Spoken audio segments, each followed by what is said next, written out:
Isso. Ó, tá gravando, tá aí. O povo tá aqui esperando já. Não sei pra quê. Fala nada.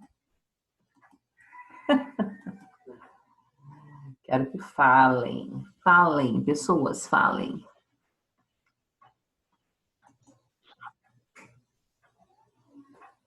Oi, de volta. Danilo, você está muito quieto. Você está sem microfone, Danilo? Não, professor, eu tô aqui. Bom de ouvir. Preciso ouvir a voz de vocês um pouco. O Guilherme Casarim mesmo falou. Bom dia de novo, professora. Aí, a Bia, que coisa linda. Bom dia de novo. A Bia tá de bendito é o fruto aí, só ela, né? Eu aqui como professora, só ela como aluna, menina. Cadê as meninas dessa turma? Cadê a Manu? Não voltou ainda? Tá aí o João Gabriel chegando.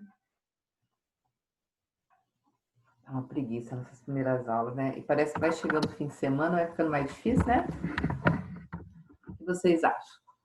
Vai ou não vai ficando mais difícil no fim de semana? Eu acho terrível. Né? Um pouco. Opa, tá chegando a Analice. Bacana. Então, pessoal, tava esses 15 minutinhos aí, tava dando uma olhadinha lá no jornalismo da manhã. E a fala era sobre uma vacina que está sendo desenvolvida aqui no Paraná. Né? Começaram os estudos pré-clínicos, já tiveram bons resultados, né? Em laboratório ainda e tal. Eles estão evoluindo aí. O Brasil é bom nessas coisas também, né, gente? E agora, a vacina chinesa, que já vai ser testada aqui, né? Até janeiro a gente deve ter uma posição. Está falando que em 94,7% das pessoas não houve reação grave, né? Só as reações que nessas pessoas, que esse restante, né? Pessoas, esses quase 6%, é dor no local, febre baixa, né? Um pouco de fadiga, se sente cansado, mas não houve nenhuma reação violenta. Então, que continue assim, né?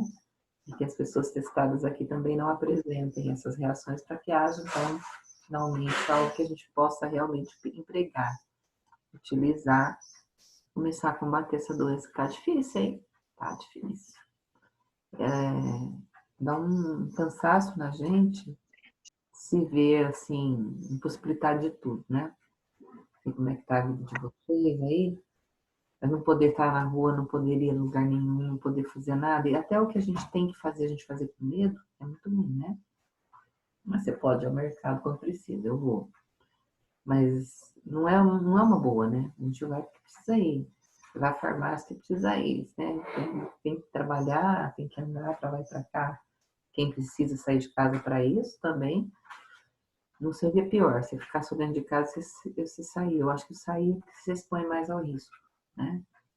E quando a gente perde alguém que a gente conhece bem, aí é difícil, né? A gente percebe o quanto é grave a coisa, né?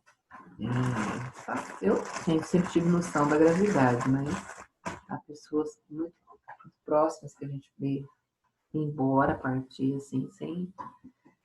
Fica dolorido isso. Como é que vocês estão nesse período? Fala um pouquinho para mim, Bia.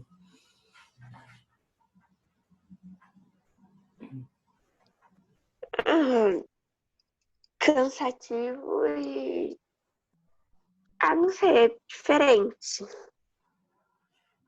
Você parece que tinha comentado, você tem alguém próximo que ficou doente, uma coisa assim?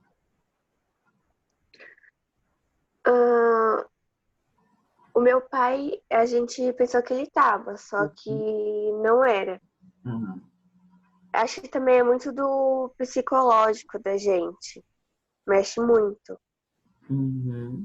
Concordo. Mas, graças a Deus, na minha família não teve ninguém com um caso sério.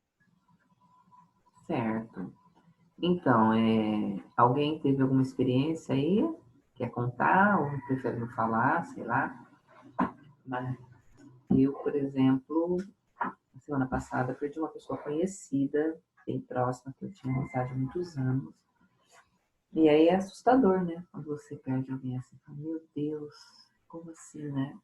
Tudo bem que ele tinha comorbidade, né? Que era cardíaco. Mas a gente também fica ali, né? Que eu também sou hipertensa.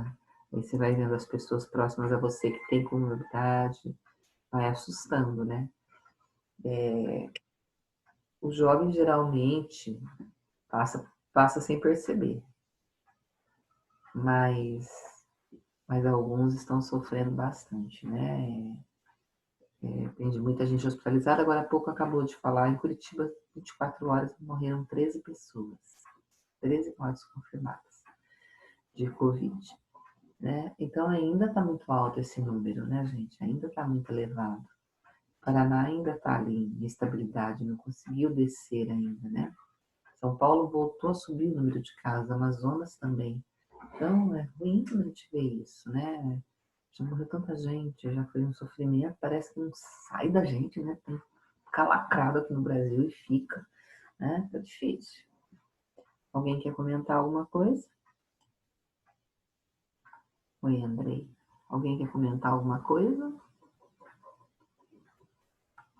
A Bia fez um comentário já. O Murilo chegando aí.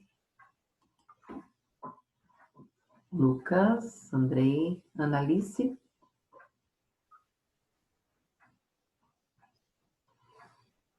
Nossa, gente, se manifesta de alguma forma, né? Tambor, por tambor, sinal de fumaça. Faz alguma coisa. Fica difícil. Professora, o que você estava falando que eu entrei agora? Eu só ouvi você falando se manifeste. Eu estava comentando sobre a Covid, né? Que nesses 15 minutos de intervalo eu fiquei assistindo umas notícias ali na TV. Estavam falando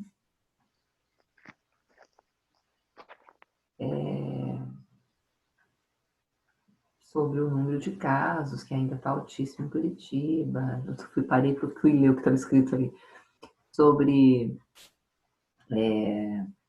ainda as vacinas, uma vacina que está sendo testada, iniciados, né, os testes em laboratório ainda, aqui no Paraná, e que podem dar bons resultados. Então, está todo mundo trabalhando em função disso. Eu disse que é muito difícil quando a gente perde alguém que a gente conhece, alguém próximo.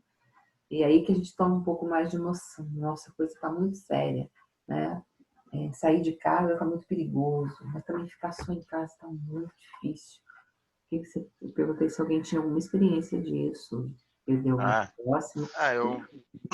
eu tenho um tio, que, Hum, tipo, ele era casado com a irmã da minha avó uhum, e ele morava, né, lá em Santa Catarina. E daí o filho dele, acho que era mais velho, uhum, fez um churrasco lá no apartamento dele, tipo, não no apartamento próprio dele, sabe? No uhum, apartamento da casa do pai dele, no caso do meu tio que morreu. Aí ele levou vários amigos e passou para a filha dele, que tem acho que 9 ou 10 anos, e uhum. passou para a mãe e para o pai dele. E para ele, só que daí a minha tia se recuperou e ele não aguentou e morreu. Oh, meu Deus, tá vendo? A experiência bem próxima, né? Bem familiar. É. Então é uma experiência negativa. Ele era idoso. Ele tinha diabetes, tinha trombose, era acima do peso e tinha 79 anos. Ele tinha várias comorbidades, né? Não podia É, ter acontecido esse churrasco ali, né? Porque os idosos sim. são mais suscetíveis, justamente porque, além de ser idoso, geralmente tem as comorbidades, né? Tem as outras comorbidades que são as doenças da que a pessoa de mais idade adquire. Eu acho que isso é muito terrível mesmo, essa situação. E aí você vê a menina sarou, né? Porque criança de 9 anos, se ela não tiver nenhum problema de saúde, ela vai realmente nem perceber, né? Todos eles sararam, menos ele mesmo. Ele já tava bem ruimzinho também, ele tava com Alzheimer e tal. Aí Ah, ele sozinho, desistiu. a situação, né? piorou. Pois é, perde-se uma pessoa idosa e como se assim, às vezes fala que mas era idoso, a gente, mas era pessoa, da família de alguém, né? Vai dar saudade de alguém, vai fazer falta para alguém. Então, são seres humanos que estão morrendo, não importa a idade. Ah, só vai levar em conta se for jovem. Velho para morrer tudo. Né? Não é bem assim que funciona. Né? Pensem aí nos idosos da sua família, aquele que você quer bem e tal. Bem difícil, né, gente? Fala a verdade, difícil mesmo. Também só fico assim, graças a Deus, assim, até agora tá tudo bem. Minha família, tem uma tia com 90 anos também, e a Keila, que é a neta dela, que eles moram na mesma casa, ela trabalha na saúde aí em Londrina. Mas não é da área médica, né? Ela trabalha na Secretaria de Saúde.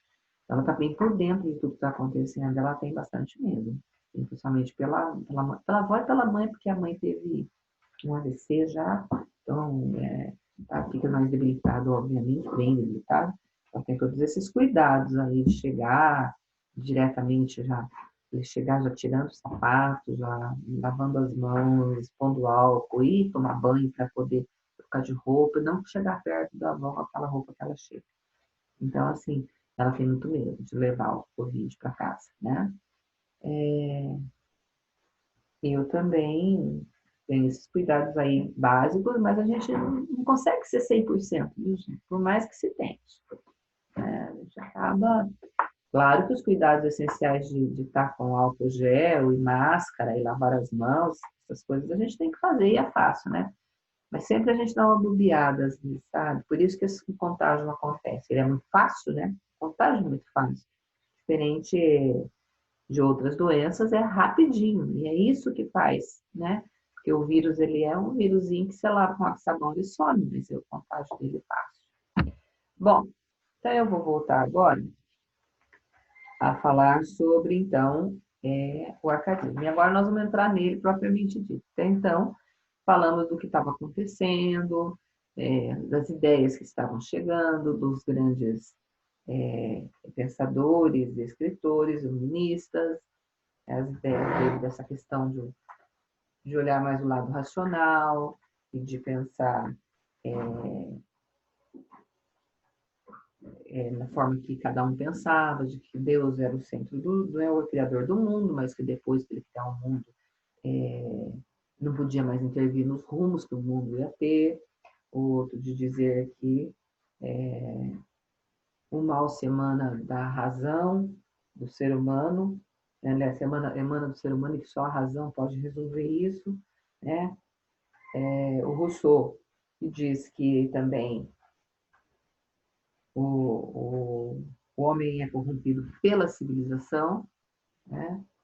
Então, mas aí a gente começa a pensar em tudo que eles diziam e ver que um pouco de cada coisa dá para aceitar assim, né? Começa a pensar, falar, parece que é assim mesmo, mas será? Mas e será que o homem, na evolução do homem, essa sai das mãos de Deus perfeito e ela vai mesmo se degenerar com o passar do tempo, né? Com isso se pensa e que se nós pararmos para pensar também nos leva a tirar algumas conclusões através do pensamento e da observação. E lendo eles, que já deixaram umas ideias aí para a gente questionar, né? E aí, então, vamos chegar ao iluminismo com essas ideias. O arcadismo ou neoclassicismo. Então, o neoclassicismo ele vem aí como uma reação ao barroco, né? Sempre uma escola literária vem reagir à outra. Uma reação começou a surgir no final do século XVII, né? E adentrou o século XX. A Arcádia repudia o barroco, considera de mau gosto. Então, eles colocam que o barroco é algo de mau gosto, exagerado, né? Não gostavam daquilo que viam. Então, começaram a surgir as Arcádias. Arcádias eram academias, né? Fundadas, que ali eram produzidas muitas obras e entre elas se destaca a arte poética de Nicolas Boulot, né? Ele era poeta e crítico francês. Escreveu essa obra em versos, falando sobre os vários gêneros literários e tentando formular o princípio que julgava adequado para se escrever poesia. E alertava sobre os vícios entre aspas, né? Vícios da escrita, da produção literária, serem evitados. Então, Arcádia, esse nome, vem do nome de uma província grega, habitada por pastores de ovelhas, e que ficavam, enquanto os animais se alimentavam, se dedicando à poesia, à música e aos amores livres. Então, vem do grego lá, o arcadismo, tá?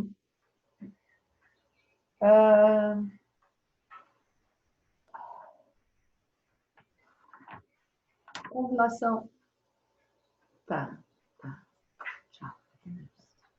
Com relação às características do arcadismo, a gente vê, quando se lê um poema, a clareza, a objetividade, linearidade, a harmonia correta, retomada de valores clássicos, porque o barroco ele vinha com algo mais escuro, né? Aquele exagero, a volta do rococó que eu tenho falado, né? Era tudo um exagero, tudo sombrio. E aí vem uma poesia mais linear, mais clara, objetiva, né? Então retoma aqueles valores da escrita clássica, né? Saindo do barroco, se opondo ao barroco. Então, era o bem escrever que voltava aí. Como o bem escrever? Então, tinha impessoalidade, acreditava-se que a emoção desenfreada poderia comprometer a arte poética, então não tinha que pôr muito de sensação e emoção pessoal. O amor carnal se sobrepondo ao neoplatônico, quer dizer, então não era mais o amor só de sentir, de olhar distante, de sofrer, era um amor carnal. A base do pensamento neoclássico era o antropocentrismo, o materialismo e a razão, né? Sempre a razão, né? E o homem como centro do mundo. Então, um mundo material, um mundo racional, não mais um mundo sentimental, emoção, mas falando mais do racional, envolvendo aí o materialismo, do ter, o meio ambiente, o espaço em que se vive, a influência do espaço na vida das pessoas, a influência da razão, né?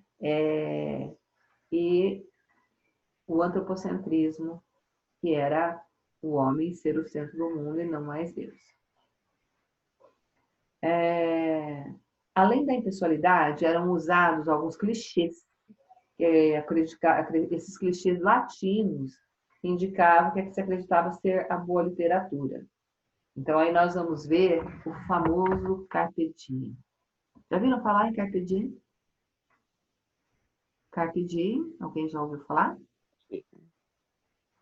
O que é o Carpe Diem? É uma expressão latina, em latim, né? Que significa aproveite o dia, aproveite o momento, tá? Mas outras expressões, então o arcadismo é cheio de expressões, os poemas são cheios de expressões latinas. Olha, fugere urbem, fugir da cidade, o mito do bom selvagem, né? Estamos pensando aí no campo, numa vida saudável, né? Então, aliada à expansão constante do meio urbano, levou ao bucolismo, a evocação nostálgica do campo e da natureza, porque era um momento em que havia um êxodo rural muito grande. Então, vamos valorizar o campo. Então, vinha esse fugere urbem. Às vezes a pessoa quer falar que é fugere, mas não é fugere mesmo. É latim, ele é lido dessa forma. E é sempre paroxítono. Fugere urbem. Tá? Não é, ela é sempre paroxítono, nas palavras do latim. Inutilia truncat. Corta o inútil. É uma reação aos excessos formais do barroco, entenderam? Então, para que usar tanto enfeite, tanta decoração? Não precisa disso. Então, essa inutília truncat era cortar o que era inútil, né? Tirar os excessos. Eles preferiam a clareza, a simplicidade, a ordem direta, né? A ordem indireta, as figuras de linguagem que eram usadas lá no barroco, o Arcade vem se opor a tudo isso, né? O Carpe Diem, que é aproveite os dias. Os Árcades, como os barrocos, tinham consciência da fugacidade do mundo material. Então, quer dizer, ao mesmo tempo que estava tudo bem, podia não estar. Então, tinha que aproveitar o momento. Então, o Carpe Diem é uma expressão latina que muita gente que conhece um pouco do latim, principalmente os advogados, né? Que eles têm aula de direito romano. O Carpe Diem, então, diz isso. Aproveite seu momento, aproveite seu dia, aproveite seu tempo. Não deixe para amanhã, não fique guardando emoções para depois, né? Viva tudo que você puder hoje, já que é fugaz, já que pode passar rápido, né? Locus amoenos, lugar ameno. Os neoclássicos viam a natureza como um lugar ameno, aprazível, onde o ser humano poderia encontrar equilíbrio e paz interior. Tá? Aurea mediocritas. A tradução desse clichê não conduz à ideia que ele busca expressar. Seria algo como equilíbrio de ouro, áurea de ouro. Tá? Baseado na máxima latina em médio est virtus, ou seja, a virtude está no meio. Os Árcades pregavam o ideal de vida simples, sem miséria nem riqueza, em que a posse do essencial à manutenção física do ser humano proporcionasse tempo para a virtude e a vida. Então, aquela coisa de trabalhar o que é necessário, mas curtir o momento, curtir as coisas da vida, hoje, essa expressão curtir que a gente usa aí na gíria, né? Mas curtir, sentir, vivenciar, né? Mas não precisa de exagero. Se você tiver aquilo que te deixa confortável, não precisa mais que aquilo. Não precisa você se desgastar para ter mais que aquilo, né? Equilíbrio de ouro significa assim, você se equilibrar de uma forma no mundo que você aproveite tudo que é possível sem grandes sofrimentos ou sacrifícios, tá? Então, esse emprego de expressões latinas era característica marcante do arcadismo, né? O arcadismo, então, é essa escola que se opõe àqueles detalhes que havia no barroco. Gente, tem que se entender que assim, a escola não acaba hoje e amanhã muda tudo. Vai se tornando diferente, as ideias novas vão chegando, as pessoas que não concordam com poesia daquele tipo, eles querem mudar, mas eles sofrem, claro, a influência da história, tá? E aí, então, começam a colocar. Daí, uma acha interessante colocar uma expressão latina, o outro também, coloca umas duas, e aí todo mundo vai usando expressões latinas para escrever as suas poesias. Então, as coisas acontecem naturalmente. Não é nada marcado. A gente às vezes fala, o início foi em tal época. É porque é ali que começaram a se sobressair algumas ideias diferentes, né? O arcadismo começou a ter ideias diferentes, ele começou a aparecer no final do século XVII e início do XVIII, né? Embora estivéssemos ali vivendo o auge do barroco, começaram a ter algumas pessoas que pensavam diferente, que escreviam diferente, que tinham uma forma diferente de colocar suas ideias, começaram a se sobressair. E aí veio, então, dominando aquele estilo literário, se espalhou pela Europa e chegou ali, então. E aí ele vai chegar em Portugal, que é o que nós vamos ver na próxima aula. Mas, agora nós vamos, então, entender. Neoclassicismo é um termo válido para designar as artes plásticas, a música e a arquitetura do período. O arcadismo é um termo específico da literatura bucólica que não abrange toda a produção artística desse período. Por isso, neoclassicismo ou arcadismo. Os dois são corretos porque o neoclassicismo fala mais das artes plásticas, da música e da arquitetura. E o arcadismo da literatura, tá? Então, o neoclassicismo e o arcadismo é um período só, tá? Então, a literatura arcade, que a gente fala, né? Então, tem a ver com tudo isso que a gente acabou de entender, de falar do materialismo, da razão, né? Alguns poemas da época, que foram, inclusive, traduzidos, do próprio Nicolas Boulot, a gente vê que não tem muito enfeite meio. Pergunta assim: temeis aos vossos pública censura? Sede a vós mesmo crítico severo. A ignorância admirada não murmura, mas buscai confidente o mais sincero. Num amigo, a verdade é mais segura. Dos vossos erros, inimigo austero. Humilhando de autor louca vaidade, distinguindo a lisonja da verdade. Então, vocês vejam que é um poema com palavras claras. Tudo bem que nós estamos lendo algo aí lá do século XVIII, tá? E é uma tradução do francês. Mas vejam bem que é uma